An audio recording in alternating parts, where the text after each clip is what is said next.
casual, es un artículo que pueden verlo en la primera parte de la Constitución Nacional, y este artículo menciona lo siguiente. Dice: las acciones privadas de los hombres, que de ningún modo ofendan al orden ni a la moral pública, ni perjudiquen a un tercero, están reservadas solo a Dios. La actividad, gran parte de la actividad de hoy se va a basar prácticamente en este apartado, que no es un apartado inferior a no tener en cuenta, así que tengámoslo en cuenta que iniciamos con este apartado de la Constitución y que lógicamente lo vamos a ver en otras exposiciones también.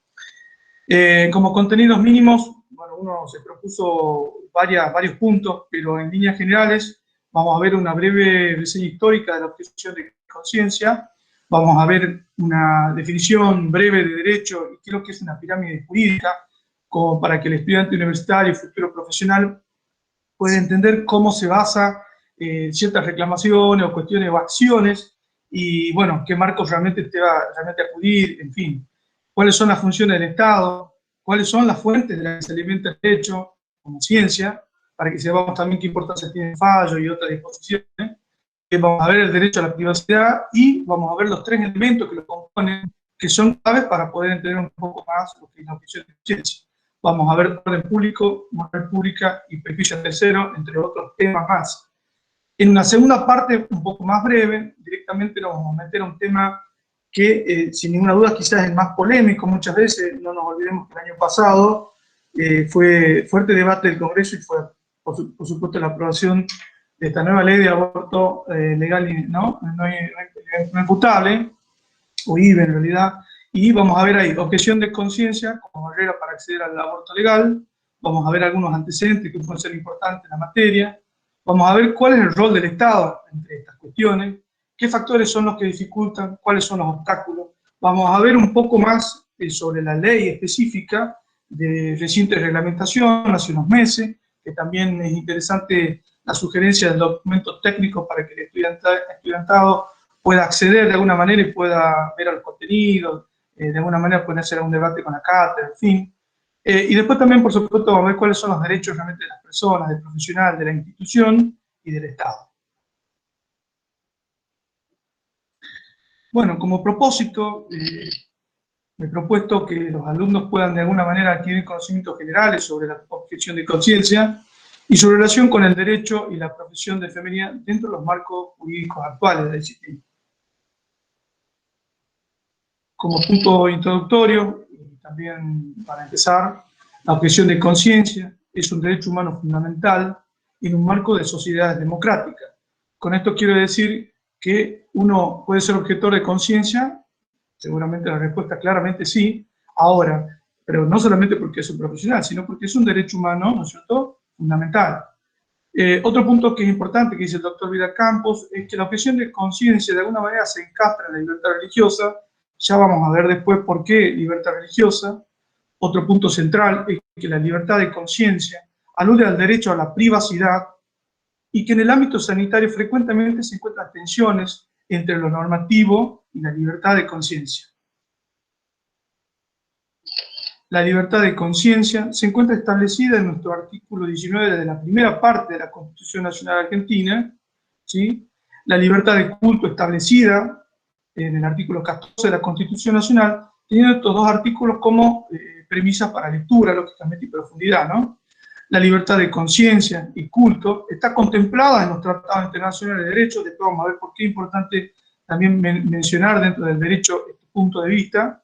La libertad de culto no es absoluta, también no es un término inferior, ¿sí?, al abordar también estos temas de objeción de conciencia. Y por último, nuestra disciplina, si bien cuenta con un marco normativo nacional y provincial, existen otras normas que terminan complementando. Ya después vamos a ver, cuando veamos pirámide jurídica, cuáles son esas normas y vamos a dar algunos ejemplos.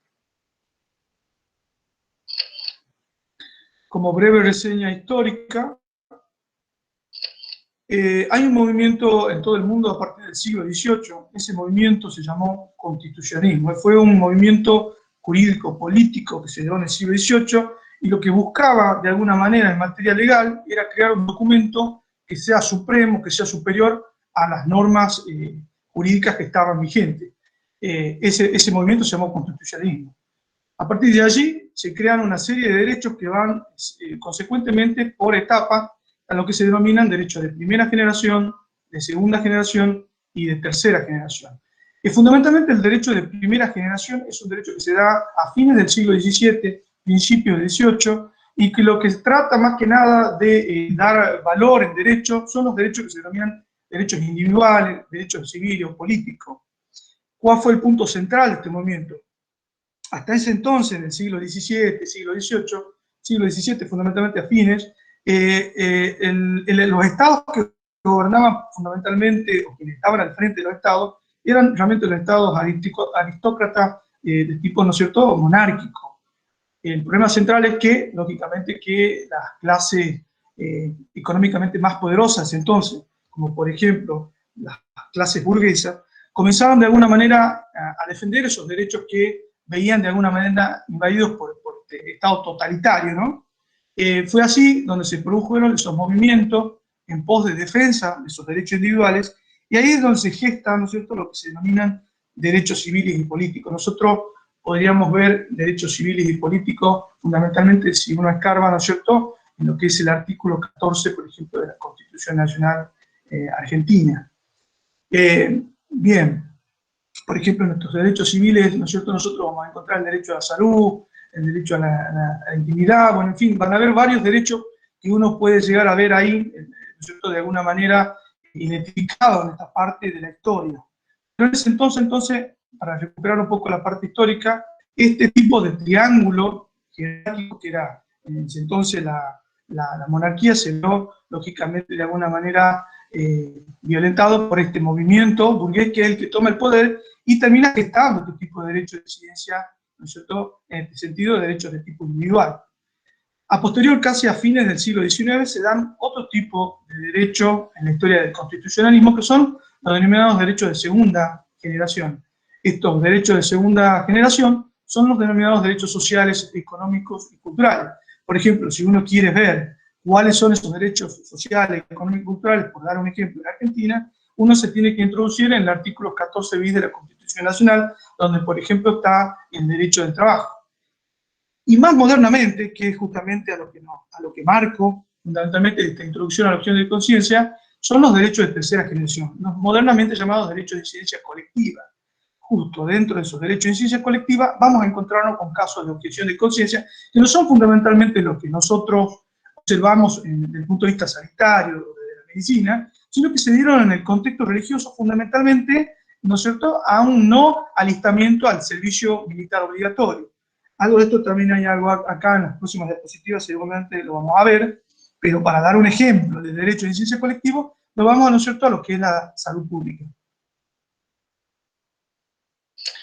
Dentro de los antecedentes de la objeción de conciencia, hay dos que son importantes. En este caso, después de Cristo, el caso de Maximiliano de Besa, es un romano que no se quiso alistar, ¿no es cierto?, a las tropas romanas y por ende fue ejecutado. Este fue uno de los primeros casos, por lo menos que se registra, y que fundamentalmente responde a convicciones religiosas de Maximiliano, que por ende, al haber desobedecido o el acatamiento de la norma, directamente fue ejecutado, ¿no es cierto? Y otro caso más conocido, por supuesto que hay mucho más, es el del doctor Tomás Moro, que es un jurista, filósofo, muy, muy conocido, santo, por supuesto, para los católicos, que también, por no estar de acuerdo con cuestiones que lógicamente implementaban más que nada de dar un servicio y acatar órdenes emanadas del rey, no se ajustó a lo que implementaba en ese entonces monarca, y fue ejecutado también, fue de alguna manera,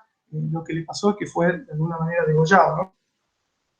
Después hay fallos que son muy importantes en Argentina, que es importante por ahí mencionarlo, como el caso Portillo, el Bamonde, o el mismo fallo FAL, pero en el caso de Portillo fue una persona que fue convocada al servicio militar obligatorio y que por cuestiones, convicciones religiosas y éticas, hizo lugar la corte del fallo, y lógicamente que permitió que no portara armas, pero bueno, convengamos que en el 89 no estábamos en guerra. Pero en ese sentido, bueno, se hizo acata a la norma, en el sentido, a la medida que presentó el afectado, y se le dio el ok, ¿no?, a la presentación que había hecho. En el caso Mahamones tiene que ver más que nada con una objeción de conciencia ¿no es cierto?, y un pedido específico de esta persona con respecto a lo que es transfusión por motivos de religión. En este caso era un testigo de Jehová que también, al ser mayor de edad, la Corte Suprema avaló la medida y lógicamente se dio efecto a lo solicitado. Y el más conocido, por ahí, para nosotros, para Chubut, es el fallo FAL, que entiendo que algunos ya lo vieron, pero se trató, ¿no?, de una niña víctima de abuso, que hizo toda una presentación judicial porque no querían interrumpir legalmente el embarazo, en este caso a petición, aún habiendo, ¿no es cierto?, un código penal del siglo XIX, y lógicamente que la norma llegó a la Corte, donde la Corte, más que nada en ese fallo, pronuncia que no debería expedirse, siempre habiendo una norma, como en este caso el Código Penal, que era claro en uno de sus aspectos, donde mencionaba que una víctima de abuso, por ejemplo, podía acceder a esta cuestión. Esta es una línea de tiempo. Podríamos decir que la objeción de conciencia, si bien el cristianismo es uno de los movimientos importantes, hubieron otros movimientos no necesariamente cristianos que hacen alusión a este tema. Todo apunta a lo que se denomina el pacifismo religioso. Y ahí nosotros tenemos, por ejemplo, pensadores y filósofos como Confucio, Lao Tse, el hinduismo, Gandhi, Luther King, Mandela, que uno por supuesto puede excavar y ver por ahí la filosofía de vida de estas personas y se va a dar cuenta que realmente lo que profesaban era una doctrina de la paz, ¿no?, de la no violencia. Otro punto que también dio movimiento a este movimiento objetor de conciencia fue, ¿no es cierto?, los movimientos que implicaron la obligatoriedad del alistamiento al servicio militar, como por ejemplo lo que ocurrió en Estados Unidos entre el siglo XVII, 1765, 1783, y también ocurrió en Francia en el caso de 1799, 1793. Hoy Estados Unidos tiene otro marco, ¿no?, pero en ese entonces el servicio era prácticamente alistarse obligatoriamente. El motivo que en ese momento se argumentaba era, ¿no es cierto?, una negativa al alistamiento por motivos personales y religiosos.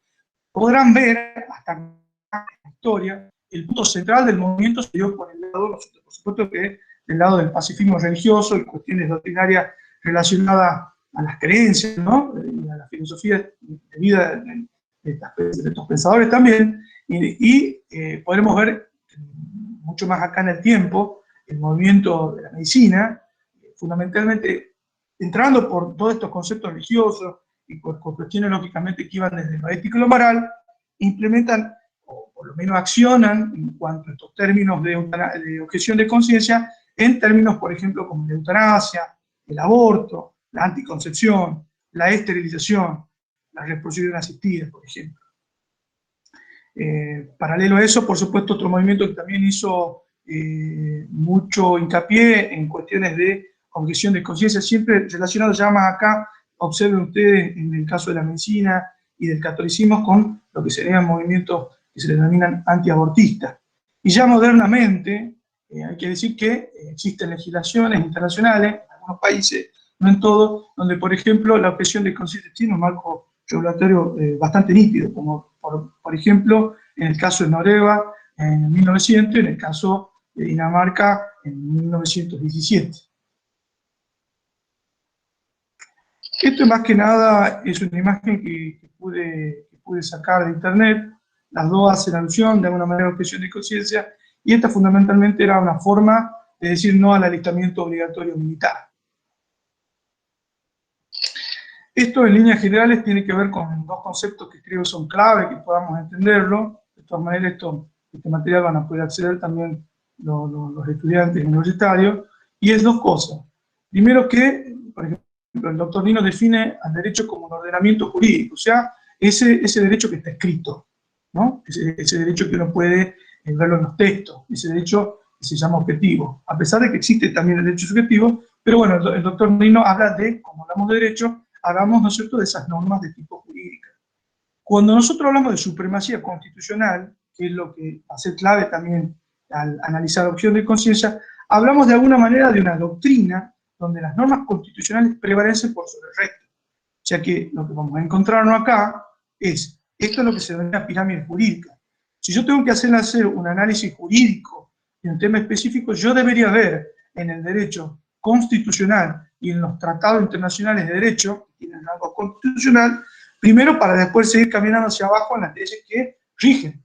Entonces yo tendría que ver primero lo que dice nuestra Constitución Nacional y los 14 tratados internacionales de derecho, Eso uno puede llegar a verlo en el artículo 75, inciso 22 de nuestra Constitución. Después seguirían tratados en jerarquía constitucional, que muchas veces las provincias adhieren. Seguirían lo que serían las leyes federales. Por ejemplo, si uno tiene que posicionarse acá, yo la mencionaría la ley, por ejemplo, 24.004, la ley de derechos del paciente, los códigos civil y comercial. Bueno, ya vamos a ver en la diapositiva siguiente esto que estoy diciendo. Y más abajo, vamos a encontrar las constituciones provinciales, las leyes provinciales y, por último, ¿no es cierto?, más abajo, mucho más abajo, lo que son las ordenanzas. Queda claro que en materia legal lo más importante es la ley, pero cuando uno tiene que analizar la ley, el estudiante, el doctrinario, el derecho, queda claro que existen otras fuentes que también alimentan el derecho. Por eso es que la costumbre también forma parte de lo que se denomina fuentes del derecho, la jurisprudencia, que son los fallos, como por ejemplo el que acabo de mencionar, el fallo FAL, y la doctrina, que es la opinión de aquellos, ¿no es cierto?, escritores y reconocidos abogados, que en estos casos se denominan juristas. Ahora, cuando yo menciono costumbre, no es cualquier costumbre, es la costumbre social, esa costumbre que se toma, ¿no?, como obligatoria y que muchas veces incluso la vemos en el derecho. En cuanto al estado de salud pública, ¿sí?, es importante mencionar que dentro de las obligaciones de los estados hay tres que son fundamentales y que, por supuesto, se dirimen, de alguna manera se derivan de la Constitución Nacional. Uno es el Estado, ¿no es cierto?, que tiene el deber de respetar, el deber de la obligación, ¿no es cierto?, de proteger y la obligación, de alguna manera, de cumplir. Podríamos ver en esa triangulación, ¿no es cierto?, tres elementos fundamentales del Estado. Cuando vemos sus funciones, vemos que fundamentalmente, sintéticamente, podemos macroscópicamente ver dos. Funciones que son de tipo esencial y funciones que son de tipo asistencial. A los efectos, lo que nos interesa son todas, por supuesto, pero como nosotros estamos, desde el punto de vista sanitario hablando, vamos a hacer hincapié en la función asistencial, que es la de salud pública. Después menciona las otras, esenciales como la defensa externa, la seguridad interior, la administración de justicia, y dentro de las asistenciales, por supuesto, lo que es la educación y la cultura. En cuanto al derecho a la privacidad, es importante delimitar de alguna manera qué es el ámbito privado y qué es el ámbito público. Son dos cosas parecidas, pero totalmente distintas desde el punto de vista legal. Entonces, en nuestro derecho argentino existen tres tipos de conductas que fundamentalmente lo marca este articulado de la Constitución Nacional, ¿no es cierto? Son, una, las acciones que son de tipo privada, internas, otra que son acciones privadas de tipo externas, y después están los que son denominadas acciones públicas, ¿sí? Cuando uno habla de acciones privadas de tipo interna, ¿no es cierto?, uno habla de cuestiones y de conductas que son íntimas, no me trascienden a mí, como por ejemplo lo que yo piense.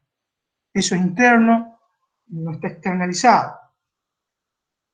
Cuando esa conducta me trasciende, o sea, trasciende al sujeto, ¿no es cierto?, al sujeto ese de derecho, son conocidas por todos, pero que no afectan al bien común, como por ejemplo adherir a alguna moda, a alguna carrera, ¿no es cierto?, en fin, tener alguna ideología, en fin, eso hace a lo que se denomina acciones privadas, ¿no es cierto?, externas.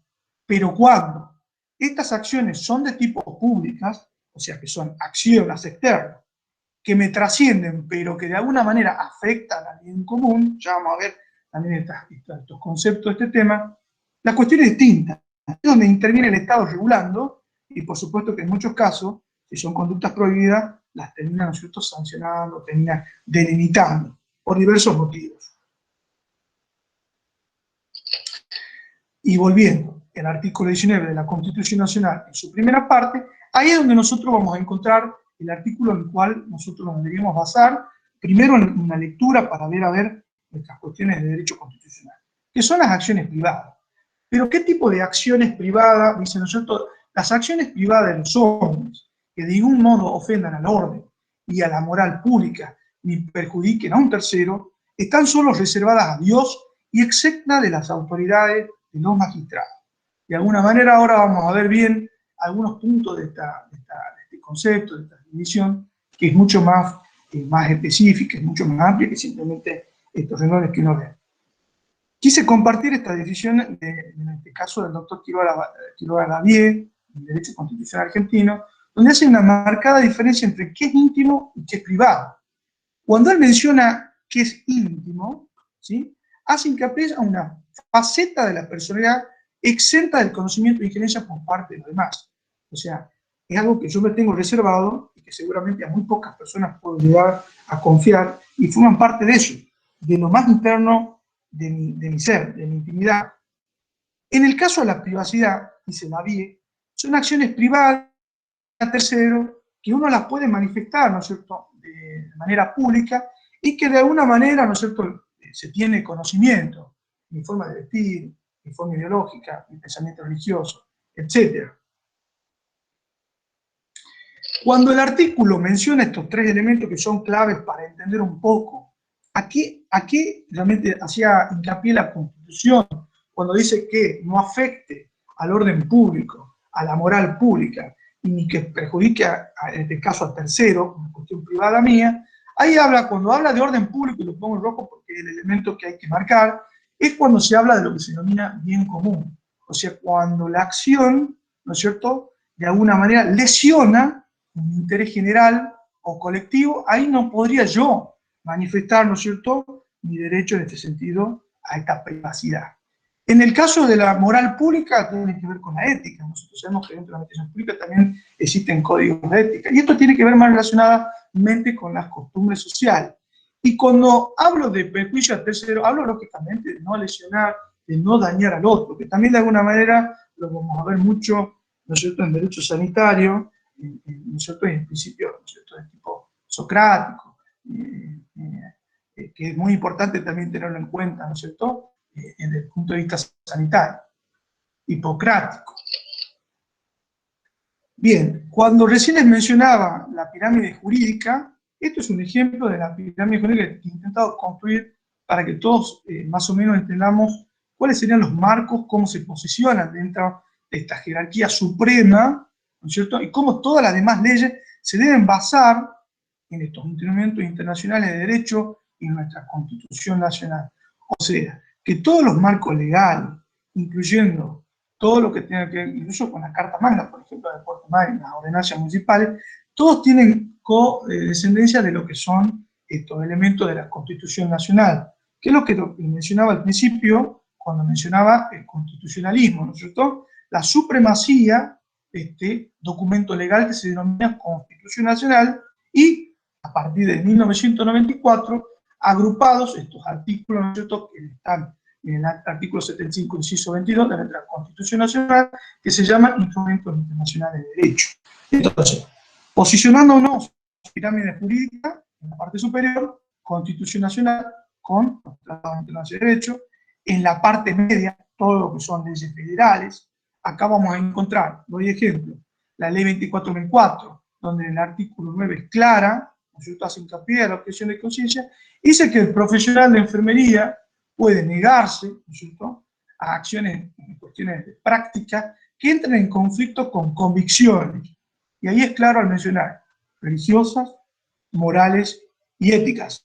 Después tenemos la ley de reciente, ¿no es cierto?, reglamentación, que es la ley de estándares legales para la atención de la interrupción del embarazo de este año, incluso 2021, que es la 27.610, que por supuesto que invito a que lo puedan leer. Después tenemos la ley 25.673, que es la de salud sexual y procreación responsable, y también, por supuesto, la que es de contracepción quirúrgica. Toda, ojo, relacionada con objeción de conciencia, como para tener en cuenta. La ley de derechos del paciente, consentimiento informado e historia clínica, o derechos del paciente, que la encontramos acá, los códigos civil y comercial, el código penal, etcétera, ¿no?, que son importantes. Menciono dos artículos del código que hacen hincapié en este sentido de la objeción de conciencia, como por ejemplo el artículo 52 del código, donde menciona que si hay una lesión a la intimidad, hay una lesión, ¿no es cierto?, se debe o bien prevenir, ¿no es cierto?, la situación, o bien se puede solicitar la reparación del daño. O bien, ese mismo artículo del código, artículo 1770, que habla ya, ¿no es cierto?, de la protección privada y del derecho a indemnizar a la persona que se le lesiona este tipo de derecho. Después tenemos otro, por supuesto, como la ley de identidad de género, también que menciona temas muy interesantes en cuanto a derecho y derecho a la salud.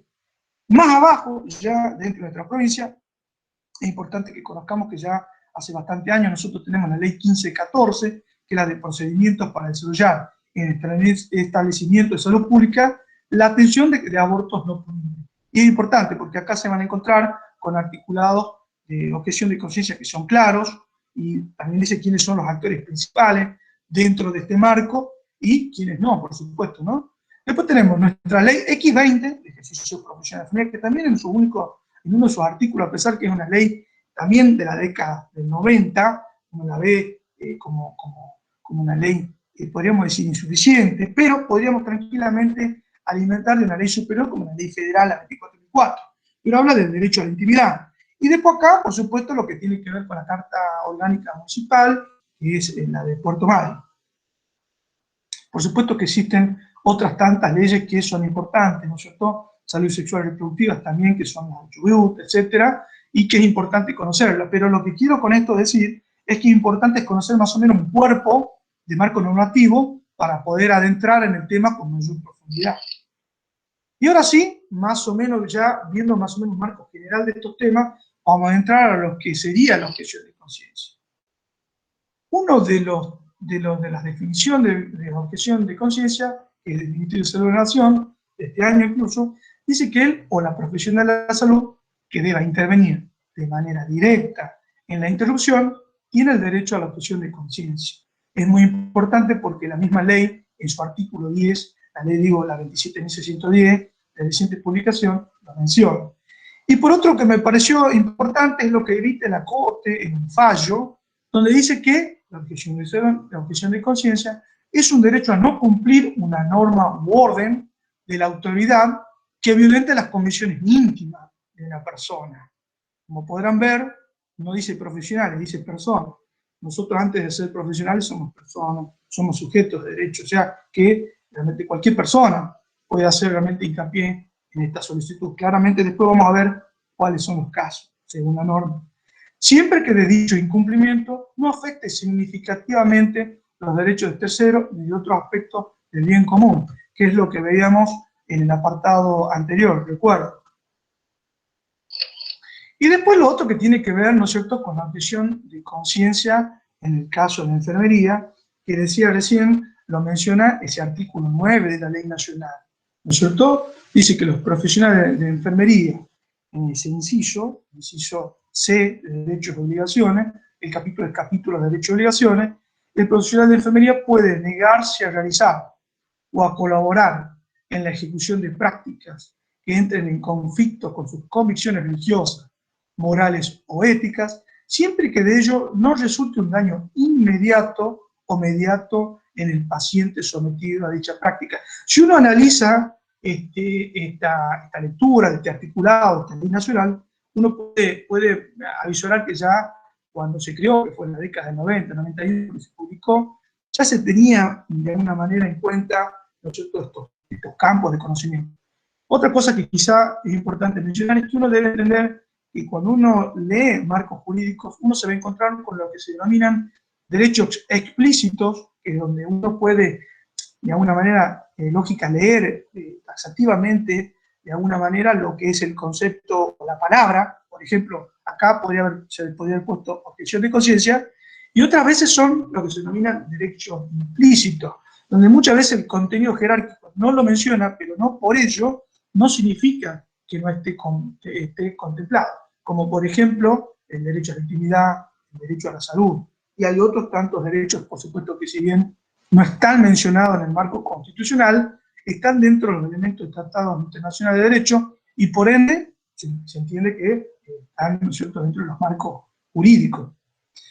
Y otro caso, otra definición importante, que es la objeción de conciencia, que es la que dice nuestra ley local, ¿no? La ley 1514 que les comentaba, que dice que todo profesional de la salud tiene derecho a ejercer su objeción de conciencia con respecto a la práctica de un aborto no punible, siendo dicha objeción siempre individual y en ningún caso de tipo institucional. Lo menciona bastante bien la norma, ¿por qué? Porque más adelante vamos a poder que uno de los grandes problemas que se dieron al no haber tenido regulación, como lo tiene hoy el caso de este dilema o de esta problemática de salud pública como es el IVE, en el caso del aborto voluntario, ¿no es cierto?, el aborto no punible.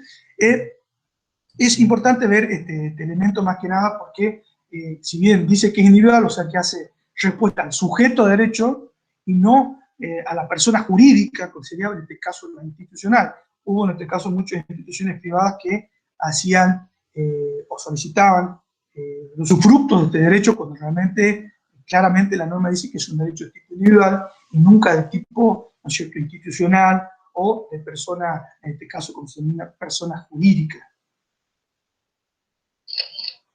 ¿Cuál es el objetivo de la objeción de conciencia? ¿Qué dice la norma? La objeción de conciencia, en realidad, el objetivo que tiene es ejercer un derecho humano fundamental. Los tenemos profesionales, no profesionales, lo tiene la persona por solo el hecho de ser humano, de tener dignidad, ¿no es cierto?, y ser un sujeto de derecho. Y es un derecho de tipo legítimo, ¿no es cierto?, que se debe respetar, ¿no es cierto?, ese derecho legítimo a su propia conciencia. Este es un interesante artículo que después lo van a ver, que lo sugiero al final para los alumnos, futuros profesionales, colegas, especialistas, de Fernández Lerena, en este caso de la OMS-OPS. Pero también la norma es clara, ¿no es cierto?, en cuáles son las limitaciones a esa objeción de conciencia. Volviendo al artículo 19 de nuestra Constitución Nacional, primera parte, las limitaciones son las que hemos visto al principio. ¿Cuáles son las limitaciones que hay que tener en cuenta yo profesional o sujeto de derecho para poder entender si accedo o no a ese tipo de derechos, ¿no es cierto? Uno es el bien común, que es lo que abarca, ¿no es cierto?, el orden público y la moral pública, que las hemos definido en las diapositivas anteriores. Y otro es que no dañe realmente ¿no es cierto?, o lesione, ¿no es cierto?, derechos de terceros. La doctrina y la jurisprudencia mencionan que el límite de la libertad de conciencia son las exigencias racionales del orden público. Por ende, alguna vez recuerdo una jornada, lo marqué, y sí que uno trata de ver si por sobre el derecho individual no está realmente el derecho colectivo, en este caso específico más técnico, el derecho a la salud pública. Después, cuando vemos objeción de conciencia en el derecho sanitario, vamos a ver que dentro del ámbito de salud se dan dos situaciones distintas. Por un lado, lo que se plantea desde el punto de vista del usuario, ¿no? Situaciones que nos van a pasar como profesionales, donde hay pacientes que seguramente se niegan a una prestación médica específica, a una transfusión, como el caso que temprano les comentaba, o en el caso de la vacunación, ¿no es cierto?, de niños, donde por supuesto hay fallos muchísimos, donde prevalece el interés superior del niño por sobre esos padres que por ahí son objetores o de alguna manera tienen algún concepto o una filosofía con respecto a movimientos que están en contra de lo que sería la inmunización, como un tema de salud pública y todo lo que ronda este tema. Y por otro lado tenemos los temas que son de los profesionales de salud. Y ahí menciono uno, pero hay muchos temas. Pero por problematizar uno, que considero y creo que era el que más por ahí ruido podría hacer, que por eso creo este espacio, que es la interrupción voluntaria del embarazo. Para conclusiones de esta primera parte, la objeción de conciencia es un derecho humano fundamental y que encuentra límites cuando realmente se lesionan derechos de terceros, ¿no es cierto?, y afecta de alguna manera, lógicamente, el bien común. Esto es lo que decía, en este caso, la Organización Mundial de la Salud y la OPS en el año 2017. La felicidad no es un efecto del azar, es a la vez un don de los dioses y el resultado de nuestros esfuerzos. Esto lo dijo Aristóteles y es un libro que por supuesto recomiendo, de Ética a Nicomaqueo. Ahora me gustaría que podamos intercambiar preguntas, sugerencias, un debate, invito a los titulares de cátedra, que podamos charlar sobre el tema, podemos destinar, no sé, el minuto que quieran, 5 minutos, 10, lo que fuera, lo que dure, y después continuamos con lo que sería la segunda y última parte de lo que creo es lo que preparé para ustedes.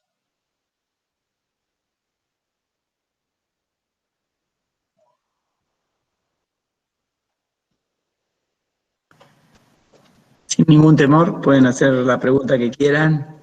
no tengan vergüenza alguna. Anímense. Hola Arturo, buenas tardes. Yo tengo una duda. Hola. Buenas. Dale, Nancy. No, está bien, Mercedes, escucho, está bien. Te doy el lugar de Mercedes. Mercedes.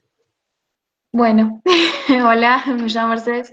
Yo tengo una duda que capaz que no terminé de entender.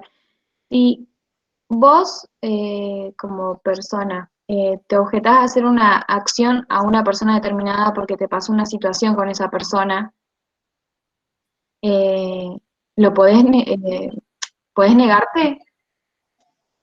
A ver, No sé si me explico. si yo soy un profesional, a ver, lo llevo a la problemática en los servicios de tocogineco, donde te encontrás vos, me encuentro yo, y por supuesto que hay requisitos para ser objetor. Esto no es solamente soy objetor manifestándolo de manera verbal, ya vamos a ver cuáles son los requisitos. Objetor puede ser cualquiera. Ahora, yo soy un profesional de la salud, me encuentro en un área específica. Ahora me meto bien fino en el término IBE. No hay otra persona a quien se delegue la situación. Soy profesional médico, puedo ser enfermero y necesito. De alguna manera, también es clara la ley en que el que interviene de manera directa no es el enfermero. En este caso es el médico. Pero, sigamos con el ejemplo. Y no hay nadie a quien yo pueda delegar esa situación, la ley me obliga a que yo sea el que actúe. Lo cierto es que hay elementos dentro de todo lo que tiene que ver con interacción voluntaria del embarazo que yo no puedo decir que soy objetor. Por ejemplo, yo no puedo no asesorar, no puedo no acompañar, o sea, son de manera indirecta y que no hacen al hecho en sí. Esto lo dice el marco jurídico. Entonces la pregunta es, ¿puedo ser objetor un profesional de salud? ¿Sí o no? Sí. Ahora, hay requisitos que los vamos a ver en las feminas que continúan. ¿Se entiende? Sí, se entiende. Gracias. ¿Mercedes? Entonces, si vos, por ejemplo, sos un especialista en obstetricia, un enfermera especialista en obstetricia con muchos colegas míos tucumanos que ya tenemos la especialidad, y te encontrás con esta situación y has reunido los requisitos, que al final lo vamos a ver en la parte segunda, de cuáles son los requisitos para ser objetor, si no había otra persona en quien vos pudieras delegar, sos vos la que tiene que resolver la situación, ¿no? Y también dirime entre una cuestión de si me posiciono en una institución pública o privada. La institución pública tiene que dar la solución, y es una responsabilidad de la máxima autoridad dar esa responsabilidad. Por ende, esto tiene que estar previsto. ¿Se entiende? Sí. Otro elemento más, nadie me puede realmente obligar a hacer algo que el marco normativo a mí no me permite. Por ende, si lo que te están obligando a hacer no está dentro de tu marco legal, llámese ley X20 provincial de nuestra disciplina o ley 24.004 nacional de nuestra disciplina, vos podés realmente, por supuesto, que negarte, no está dentro de tu competencia. Otro, la ley X3, el ejercicio de la medicina local y la nacional, en ningún momento contempla realmente que un profesional en este sentido, un médico pueda delegar actividades que son de índole de su disciplina en otra disciplina. O sea que elementos legales para discutir o para formular, si alguien realmente a mí me quiere obligar de manera verbal, porque tendría que hacerlo de manera escrita, para yo poder hacer un descargo, de último un asesoramiento más fino técnico con un lechista, tiene que ser escrita. Pero verbalmente, y yo, teniendo conocimiento del marco jurídico, realmente, lógicamente, que tengo que negar.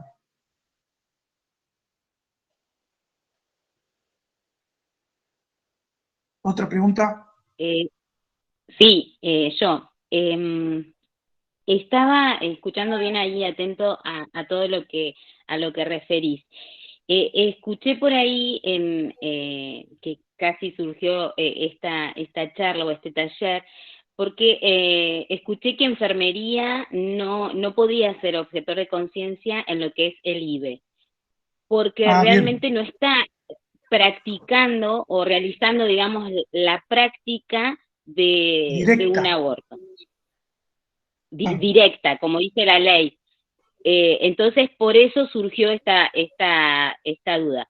En ningún caso, digamos, uno podría decir no atiendo a un post-aborto, ¿no?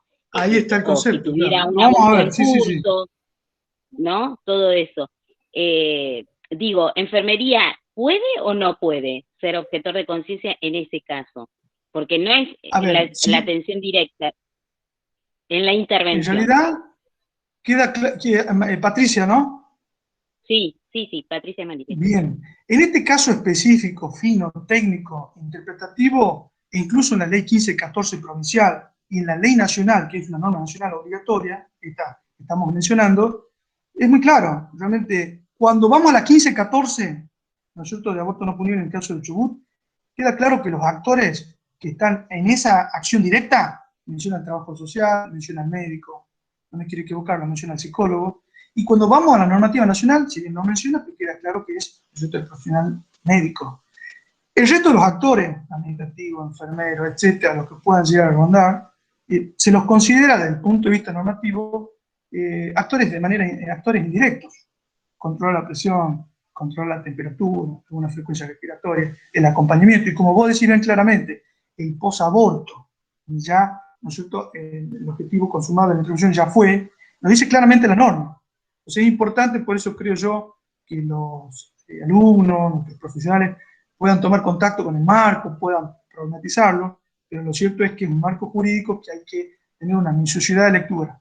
Ahora es cierto también que si yo me encuentro en un área donde a mí, ¿no es cierto?, de alguna manera lesione mis comisiones y de alguna manera me afecta, porque nos pasa, no se olviden que yo estoy en un hospital, como el Hospital Zonal de Puerto Madryn, un hospital que tiene toda su complejidad, con toda la estructura profesional que tiene, la cantidad de servicios que tiene, bueno, en fin, donde esto pasa muy a menudo. Entonces, claramente hay muchas estrategias que uno puede tener desde el punto de vista jerárquico para poder ayudar a ese profesional a que no se encuentre con esta situación. Pero sin ninguna duda, objetor puede ser. Ahora, en este sentido, en teoría, salvo que me estén delegando acciones que sean competentes de otra disciplina, donde yo estaría haciendo inobservancia de reglamentos de mi disciplina y por ende estaría haciendo intrusismo profesional. O sea, estoy cometiendo delito. Si yo hago lo que el marco a mí me permite, no debería haber ningún problema.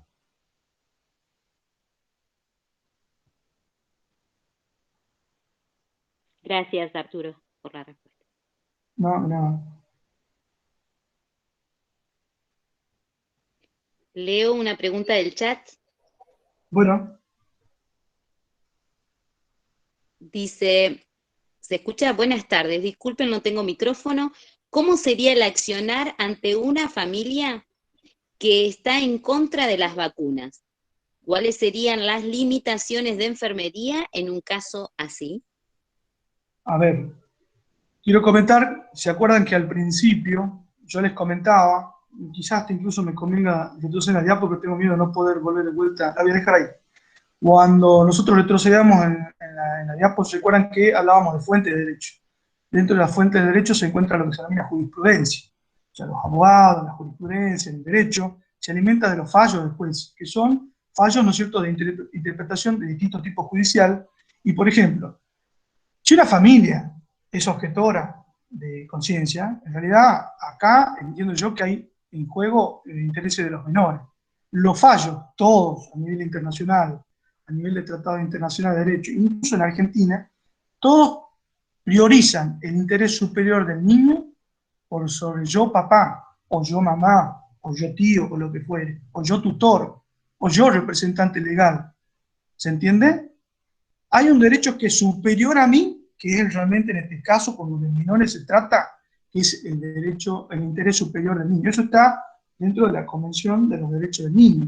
O sea, se entiende que no podrían, por eso es que menciono un fallo que hubo en Comodoro de Rivadavia hace unos años, de unos padres que no acataban, ¿no es cierto?, la normativa nacional vigente, la Ley Nacional de Vacunación, y que de alguna manera la ley en ese momento, y hoy también, habla de ¿no es cierto?, una forma punitiva, ¿no es cierto?, en el caso del padre que, comprobado que no acata la medida, ¿no es cierto?, que en este caso no vacuna a sus niños, también era un tema que pasó en Comodoro y que tengo recuerdos que se pronunció, en este caso hubo un fallo y, en fin, tengo entendido que porque la ley también contempla la parte compulsiva, o sea, imagínense la parte compulsiva, ¿no? Ir a mi casa y que de alguna manera, como vacunan a niños, me llevan a vacunar, uno entiende que ese marco también está contemplado en el marco, claramente para que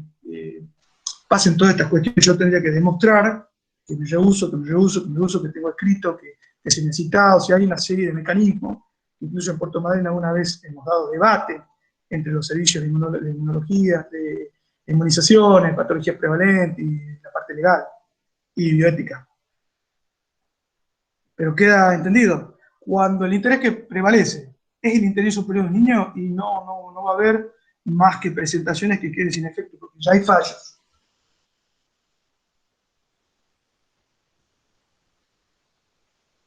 Ahora, hay el caso Mahamondes que estaba temprano que les mostré. Ese caso es un caso de un adulto que se rehusó a que sea transfundido, y ahí sí, es distinto, es mayor de edad. El tema central es cuando es menor de edad. Incluso en IBE, ¿no? Pueden ustedes acceder a qué pasa si tengo 16 años, qué pasa si soy menor de 16, y qué pasa si soy menor de 13. Se habla de autonomía progresiva en derecho, y por supuesto que interés superior del niño, ¿no? Más representantes legales.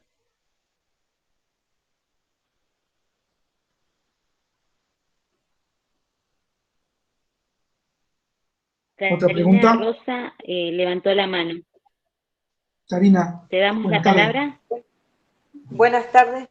Le hago una consulta, Karina es mi nombre, pero en este caso, con respecto a lo que estaba hablando recién, con respecto a los niños y a los padres, ¿en ese caso no se está violando algún derecho del niño? Claramente, si yo, como papá, de alguna manera, no vacuno a mi hijo, por así decirlo, no se me viene ahora otra forma de expresarlo, sí, estoy realmente privándole al niño de interés superior y legítimo, que es el derecho a la salud. A ver, no hay duda realmente que la inmunoprofilaxis es un tema que en salud pública, por lo menos quienes estamos y tenemos esta cuestión, dio resultados, ¿no? Hay un montón de eventos, no nos olvidemos, por ejemplo, no me voy a poner a hacer historia ahora de la inmunización, de la vacuna, pero lo que pasó con la viruela y el control, con su momento, ¿no es cierto?, ocurrió lo que ocurrió, ¿no?, desde el punto de vista, ¿no es cierto?, de la epidemia. Entonces, los fallos, si bien son muchos elementos los que se analizan, queda claro en este caso específico, en este caso técnico, en este caso donde hay niños, que lo que prevalece, lo que dicen los fallos, es el interés superior del niño, pero por sobre todo también, lógicamente, el derecho a la salud, que está, lógicamente, en la Convención de Derechos del Niño. Ojo, no es algo errado. Acuérdense que yo les comentaba que en esa pirámide jurídica, en esa pirámide que veíamos, en la punta se encuentra la Constitución y los tratados internacionales de derecho.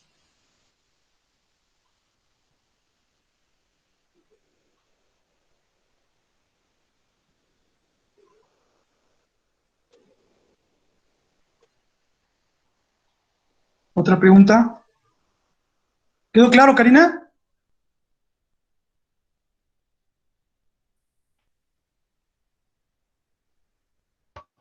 Arturo. Sí. Disculpe, no podía desactivar el micrófono. Sí, quedó claro, quedó claro. Gracias. Marcelo. Nancy quería preguntar algo. Sí, parte de la pregunta, bueno, la primera pregunta la respondió Arturo. Con respecto, escuchaba el tema, la pregunta de Karina con las vacunas, ¿no? Sobre también esto de la ley, el derecho de los niños. Estas situaciones así suelen suceder en lo que es en materna infancia, en el nacimiento, ¿no? Cuando los padres refieren de no querer vacunar al niño con las vacunas que se le dan en el nacimiento, ¿no? Antes del alta y en el nacimiento, que hablamos de la hepatitis B en el nacimiento y antes del alta BCG. Y en diferentes situaciones que hemos tenido en el servicio, a veces uno se cuestiona, ¿no? Los padres en esta instancia, lo que ellos refieren querer con su hijo. Y a veces el seguimiento o de trabajarlo previamente, ¿no? En este caso sería durante los controles prenatales, y que estoy hablando específicamente de información, de educación, de un acompañamiento a los padres, porque a veces también pueden haber algunas algunos mitos, ¿no?, sobre las vacunas, y esto lleva a los padres a tomar esta decisión. Y también del lado de lo que es el sistema de salud, bueno, con respecto a lo que es el parto humanizado, el derecho de la madre, el derecho del niño, también rever ciertas invasiones que se podrían, ¿no?, priorizar después de un contacto piel a piel con la madre inmediato al parto, y esto se realiza todo a través de darle información a los padres cómo va a ser este nacimiento, en qué momento se va a vacunar. Creo que hacer más hincapié en cómo prepararnos, ¿no? Claramente, este es un tema de atención primaria de salud, es un tema básico, porque la educación para la salud, el derecho a la información, estamos hablando de derechos prácticamente, derechos muy importantes. ¿Qué experiencia tenemos nosotros? Por ejemplo, en el área neonatal nos pasa con muy poca frecuencia familias que por ahí son de estos movimientos que denominan antivacunas, podríamos decir lo que directamente descreen, ¿no es cierto?, en la eficacia, en la efectividad de lo que es la vacuna, como, ¿no es cierto?, como una acción de salud pública efectiva. Y lo que el resultado es que una vez que hemos intercambiado realmente información, la que tenían ellos, la que teníamos nosotros, y a medida que de manera escalonada distintos tipos de profesionales que conocían del tema iban de alguna manera arbitrando los medios para asesorar a esta familia, de alguna manera terminaron accediendo, por supuesto, a la vacunación. Por ejemplo, en este caso, recuerden los alumnos que en este caso la vacuna BCG, hepatitis B, ¿cierto?, que son las de recién nacido, y no hemos tenido grandes problemas. Los que más se han llegado a dilatar han sido cuestiones muy específicas en todos estos últimos 10 años, que también tenían que ver con el recién nacido, pero que en menos de una semana hemos podido resolver en este sentido. Después, por supuesto, habrá otros temas de seguimiento, que habrá que ver en qué estado están estos niños en cuanto al calendario en realidad nacional y lo que sigue después del recién nacido, ¿no? Pero ahí es donde, por supuesto, como dieron lo que comenta Nancy, es lo que tiene que ver el rol que tiene el profesional de la atención primaria de salud, en este caso el enfermero comunitario o el equipo de atención primaria de salud, en lo que tiene que ver con la educación para la salud, ¿cierto?, y el derecho a la información.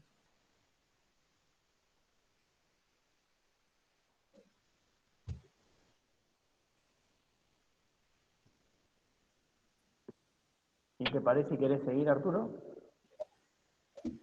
Sí, sí, sí. ¿Seguimos? Bien. Ahora sí vamos a entrar a la última parte de lo que sería esta clase que se me ha pedido que comparta con ustedes.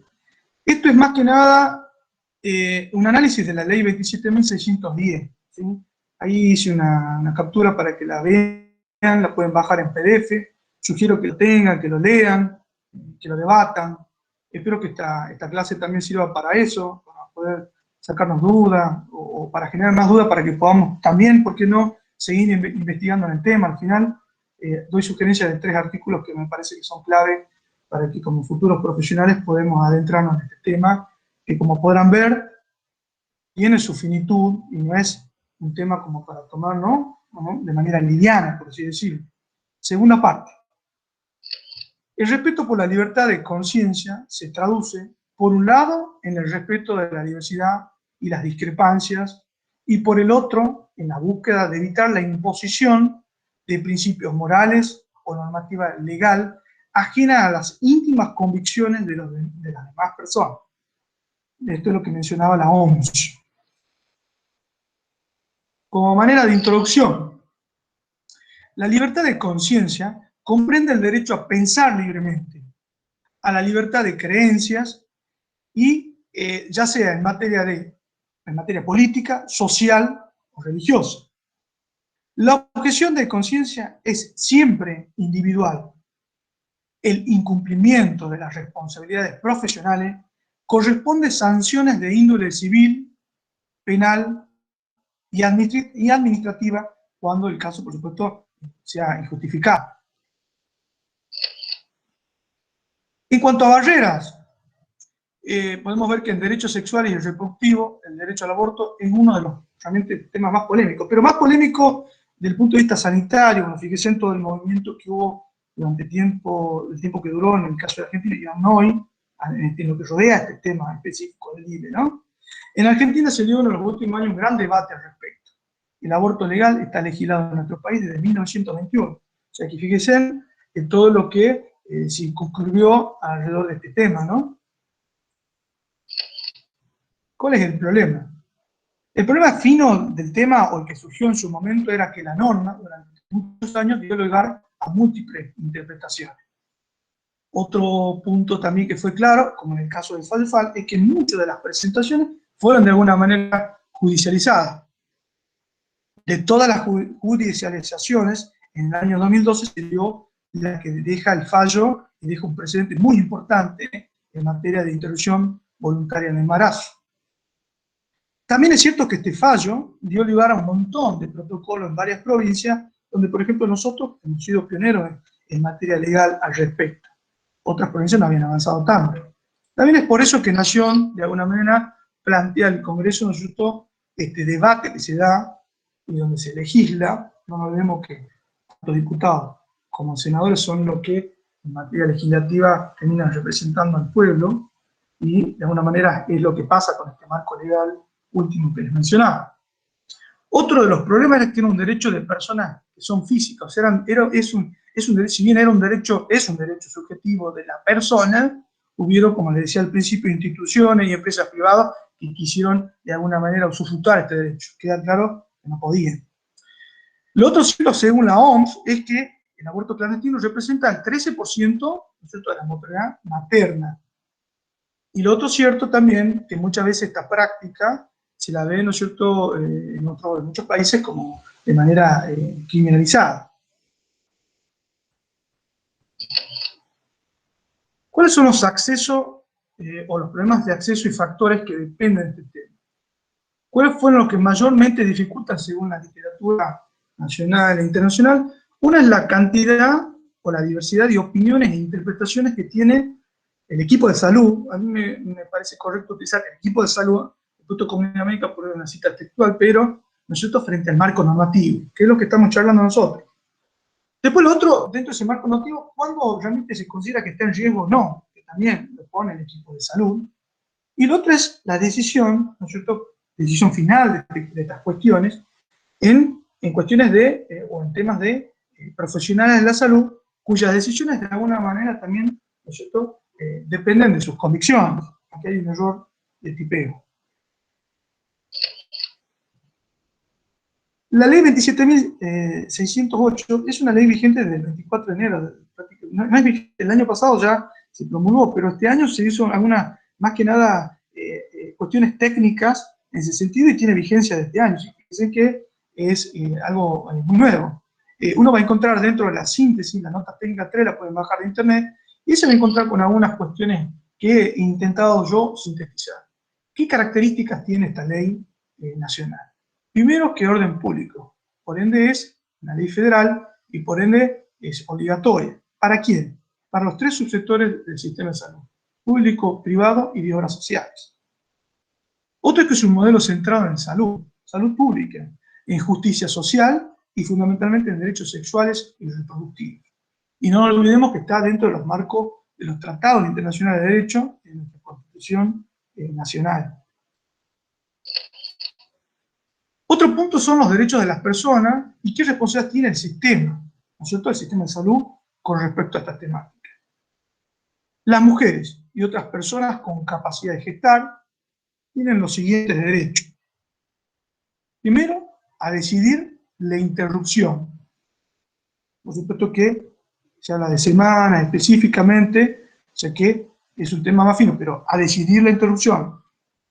De requerir acceder a la atención del sistema de salud, de requerir y recibir atención post-aborto, y lógicamente que de prevenir los embarazos no intencionales, mediante un acceso a la información y una educación sexual y reproductiva. ¿Cuáles son los estándares que prevé este marco jurídico con respecto a la atención? Dentro de los derechos del paciente uno se va a encontrar con trato digno y respetuoso, derecho a la privacidad, confidencialidad, la autonomía de la voluntad, ¿no es cierto?, que tiene que ver con la decisión del otro, el acceso a la información, o no, porque muchas veces hay gente que realmente prefiere acceder, pero el acceso a la información y a la calidad, ¿no es cierto?, de la atención y de esa información. En cuanto a objeción de conciencia e intervención de los profesionales en la interrupción voluntaria de embarazo, es lo que acá decía recién la licenciada Marileo. Existen dos tipos de intervenciones que es importante mencionar según el marco. Se habla de una intervención de tipo directa, que en este caso, por ejemplo, sería, uno se imagina el profesional médico, el obstétrico, que tiene que ver con la posibilidad de yo hacer un planteamiento de derecho de objeción de conciencia. O sea, se le da la posibilidad, ya vamos a ver definiciones, de acceder a ese derecho, porque interviene de manera directa. Ahora, dentro de ese derecho, estos profesionales no pueden obstaculizar. El ejercicio de ese derecho privado que tienen estos profesionales debe ser ejercido de buena fe. Y es cierto también que no se puede uno, de alguna manera, desligar de esa acción, ¿no es cierto?, según el artículo 10, si esas acciones, ¿no es cierto?, de alguna manera son de tipo posterior. Por ejemplo, lo que decía acá la licenciada Marileo, en el caso del posaborto nada tiene que ver con objeción de conciencia.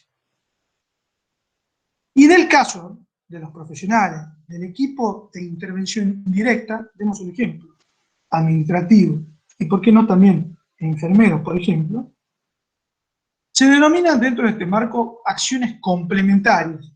Y ahí menciono los estudios de imagenología, los controles de signos vitales, el seguimiento posaborto, la dispensa o entrega de fármaco, ¿no es cierto?, la anestesia y otras acciones, siempre de tipo indirecto. Acá yo no me puedo justificar, porque acá, lógicamente, no tiene, mi acción no tiene una finalidad de interrupción, de gestación, dice el marco. Por ende, tampoco existe conflicto moral y de tipo religioso. Y lo que decía Karina, me parece, ¿cuáles son los requisitos para yo, profesional de salud, o yo en este caso sujeto? En este caso específico estamos hablando de IBE. ¿Cuáles son los requisitos que dice el marco? Primero que debo hacerlo por escrito. Yo debería, antes de que ingrese al sistema, yo debería inmediatamente emitir una justificación de mi acción. Por ejemplo, en este caso yo, en el caso de nuestra disciplina, se me toca en el área de tocoginésico y, por supuesto, pasa toda esta cuestión. Hacerlo de manera explícita, entonces.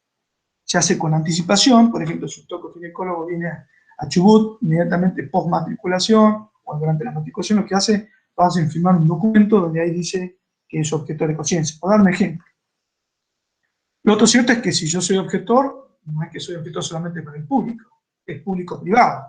He visto en mi provincia muchas veces objetores que eran de instituciones públicas y en privado hacían otra cuestión desde el punto de vista ético-moral, ¿no?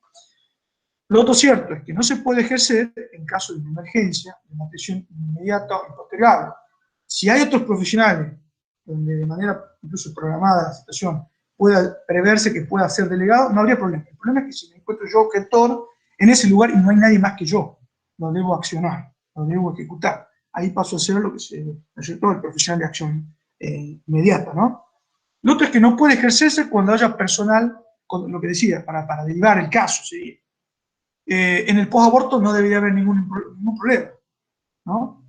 Y lo otro es, de vuelta, resalta la buena fe, el documento, y lo otro es que yo no puedo no observar, ¿no es cierto?, lo que dice mi reglamento, lo que dicen mis obligaciones jurídicas.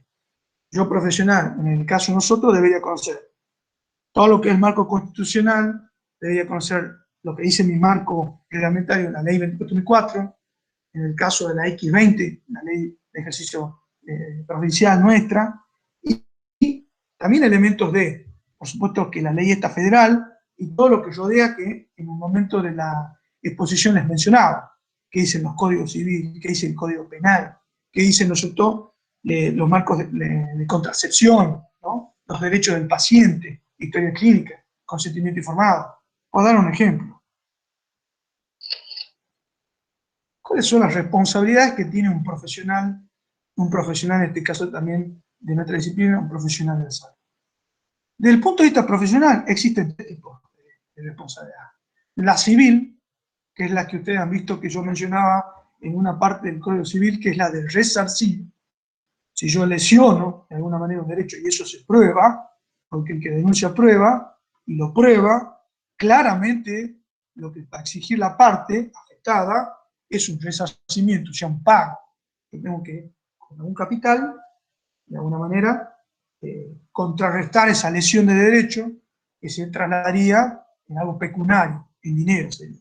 Por eso es que acá sugiero, como siempre lo hacemos, por lo menos en las cuestiones legales, siempre lo que estamos en este tema, que es muy importante tener en el ejercicio un seguro de responsabilidad civil y penal, ¿no? Porque no quisiera estar en un pleito donde se me pide una indemnización de 2 millones de pesos y sinceramente habría que ver quién de nuestras disciplinas puede llegar a tener esas graduaciones, es más, de acceso a un préstamo bancario a ese nivel pecuniario, ¿no?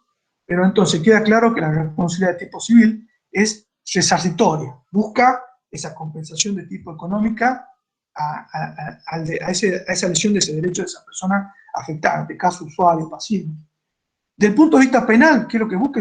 Busca lógicamente la parte punitiva, lo que busca realmente, lógicamente, la privación de la libertad, cárcel. Y en este caso también, si bien en el derecho penal también se está hablando de resarcimiento también, claramente lo que se busca en el derecho penal es, por supuesto, que uno cumpla algún tipo de condena, y hay algunos casos que son muy conocidos en este respecto. Y el otro es la administrativa, ¿no? Que uno puede quedar, por ejemplo, máximo, la exoneración. Después está la responsabilidad de tipo institucional, dice también el marco, y la responsabilidad institucional es que debe asegurar, ¿no es cierto?, esa prestación, debe asegurar esa atención integral, ¿no es cierto?, gratuita, que lo prevé la ley, dar el acceso con todos los recursos que tiene, con absolutamente todos los recursos que tiene. Y después tenés la responsabilidad que es del Estado, que es la que el Estado, a través de su Constitución Nacional y los tratados internacionales de derecho, dice cumplir, y por lo cual puede ser castigado si no los cumple de alguna manera, como en el caso de Tucumán, no sé si recuerdan, el caso de una niña menor abusada, que Tucumán hizo dilatar el caso, y en el caso la niña tuvo con 11, 12 años, no me quiero equivocar, terminó pariendo su criaturita, y por ende hubo un conflicto internacional de derecho y de acceso a derechos sexuales reproductivos, en el cual, por supuesto, está nuestro Estado argentino.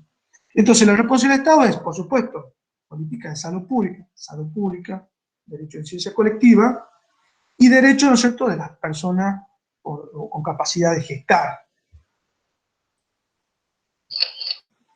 Antes de acá, debería haber habido una conclusión.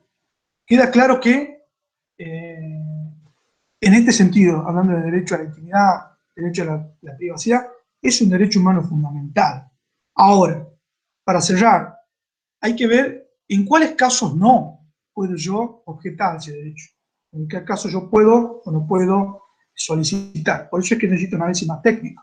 Y ya sabemos que uno es si lesiona el bien común, y el otro es si afecta o lesiona derechos de terceros. Para finalizar, lo justo es lo más bello, la salud. Lo mejor, obtener lo que se ama, es lo más dulce para el corazón. En este caso, bueno, lo dice en este caso Aristóteles en Ética Nicómaco. Estas son sugerencias bibliográficas que hago a los alumnos, si bien en toda la bibliografía que está en este material hay distintos manuales de derecho constitucional, sugerencias para la cátedra, por supuesto que la cátedra también tendrá sus sugerencias, entiendo yo, pero en este caso específico técnico, en objeción de conciencia, sugiero la lectura de estas 3 bibliografías que quedan para que ustedes las puedan bajar incluso en internet, de manera gratuita. Por supuesto que les estoy agradecido en este espacio, si quieren, incluso podemos también de vuelta abrir el debate, la sugerencia, o en el caso de las dudas. Bueno, Arturo, muchísimas gracias.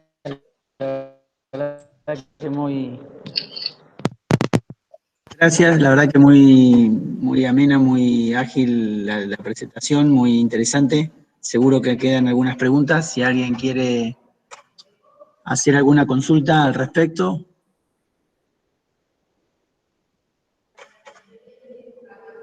Esto ha sido grabado, así que si Arturo nos lo autoriza, lo vamos a compartir después en los Classroom de las asignaturas de tercer año y va a quedar como una documentación a poder consultar.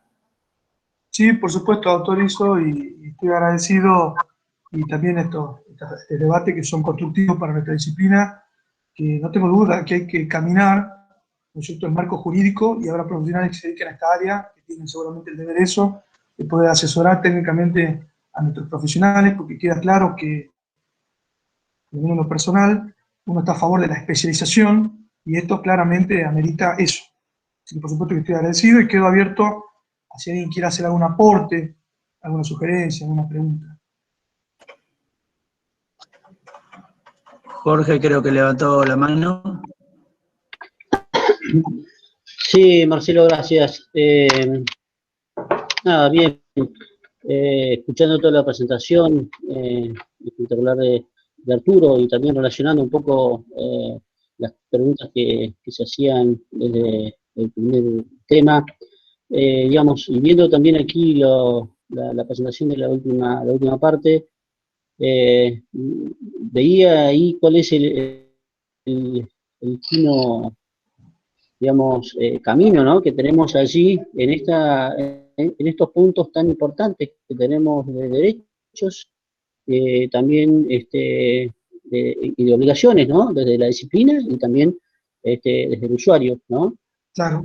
Porque bien veía allí, tú lo mencionaba ahora, lo que son los derechos de la usuaria, el derecho a decidir, el derecho a recibir una atención, un trato, una atención acorde, que son sus derechos, ¿no?, de tomar sus decisiones y en función de sus decisiones recibir la atención de salud que corresponda.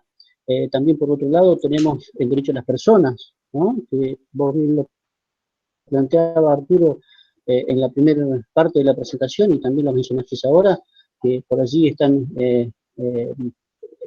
primero que el derecho profesional, digamos, también, ¿no? Entonces, es una línea muy finita en todo este camino de la objeción de conciencia y de las obligaciones y derechos, tanto de las personas como de los profesionales, ¿no? Donde uno a veces, cuando entra a conversar y a charlar con los alumnos, dónde empieza el derecho de uno, dónde termina el derecho del otro, a veces estas cuestiones de los usuarios se hace muy finito esta construcción del debate y limita también estos derechos que tienen los usuarios, que cada vez estamos conociendo con mayor diversidad de derechos y de capitalización también, ¿no?, de conocimiento, porque muchas veces que por ahí los mismos derechos las usuarias no lo ejercen, porque no lo conocen, porque no se atreven, pero hoy tenemos cada vez más demanda, ¿no?, de requerimiento de derechos, y también eso nos lleva a nosotros a tener obligaciones desde la disciplina y a tomar decisiones con conocimiento, ¿no? Por eso también relaciono a lo que planteaba Patricia desde el principio, esto de el alumno que pueda participar ¿no? De estas prácticas o presenciales, o sea, no asistenciales, pero sí desde la observación, ¿no? Si se puede negar o no como alumno, si nos podemos negar como profesionales, futuros profesionales, si a las capacitaciones o a la, digamos, es un camino finito de deberes y derechos que, por eso digo, me llama mucho la atención también esta cuestión, ¿no? De los derechos que vos mencionabas de los usuarios, ¿no? Entonces, como profesionales...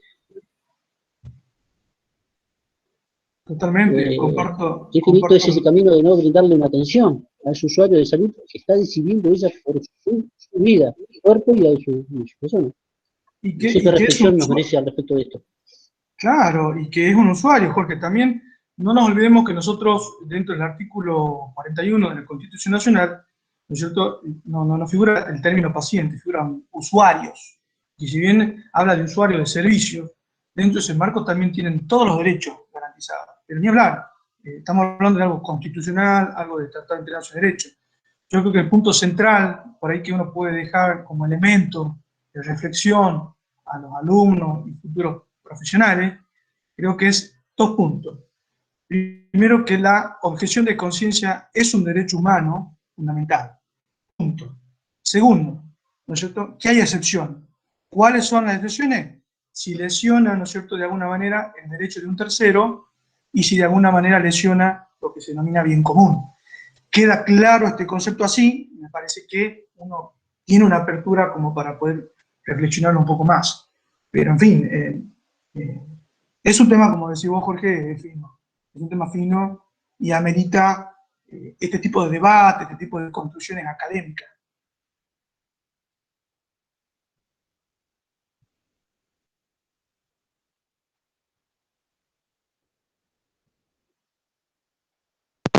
De que no solo el debate, sino también el estar informado, el estar, tener el conocimiento, por ejemplo, como dijiste, sobre las leyes, qué es lo que nos obliga, o cuáles son nuestros derechos. Me parece que pasa también por la capacitación y la construcción del conocimiento en este área que tenemos que fortalecer como enfermeros, conocer bien nuestra ley, conocer otras leyes que indirectamente interactúan con las nuestras, como para poder saber cómo actuar, me parece, ¿no? Esto comparto con ustedes de que es un hilo muy fino, una línea muy, muy débil por la que uno a veces tiene que transitar, pero que si uno tiene conocimiento, nos va a dar el poder tomar una decisión como corresponde. Totalmente. Es una ley fina. Quisiera sugerir, porque por ahí probablemente muchos de los alumnos, como todos nosotros conocidos alumnos, que es que todavía uno sigue siendo, pero hay un compendio de Derecho Constitucional del doctor Vidal Campos, que no es tan caro y que sugiero por ahí que en su biblioteca siempre lo tengan. Es un compendio de Derecho Constitucional del doctor Vidal Campos. Así que por ahí, para el que quiera conocer algo más general de los marcos constitucionales, que por cierto es de fácil lectura y está interesante que lo podamos tener todo en nuestra biblioteca.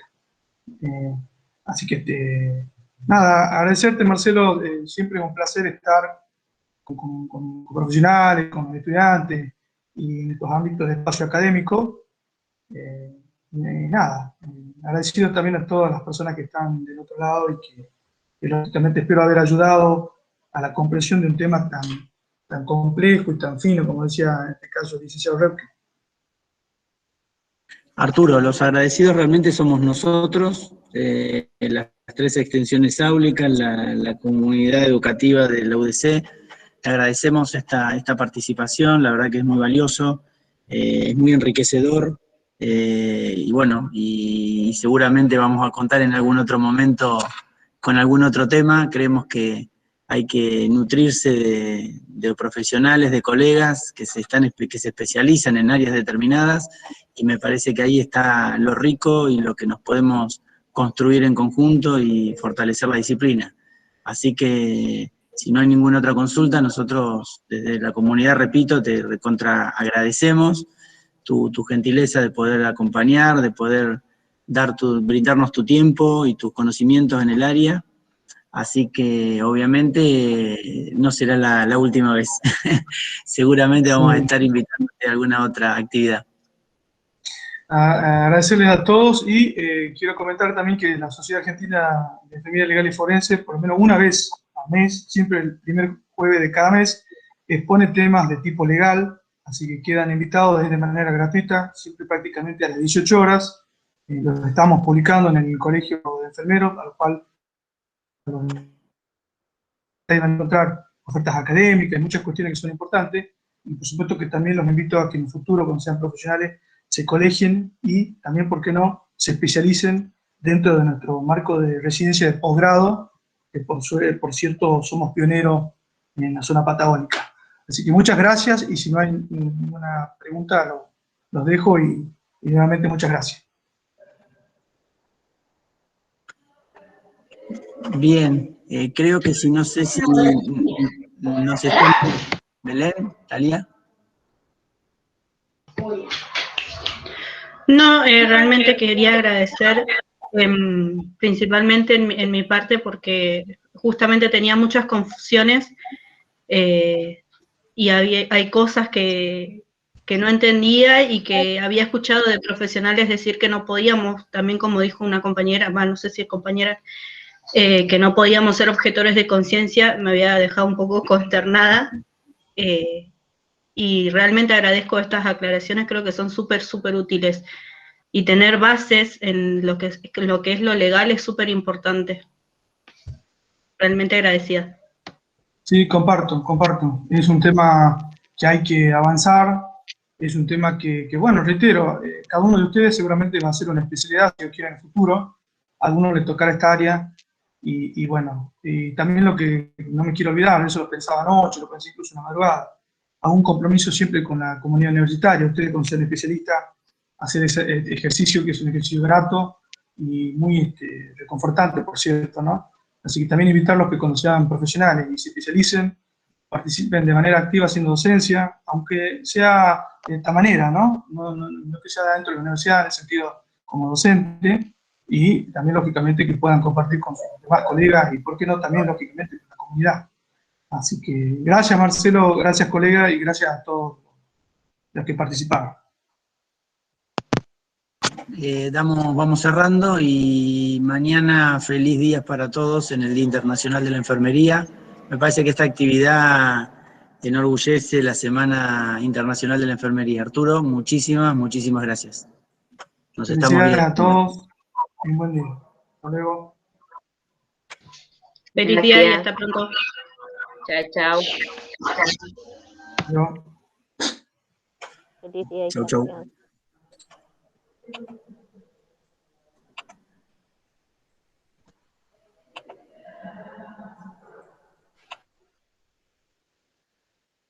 Ya puedo cerrarlo, Marcelo, ¿no?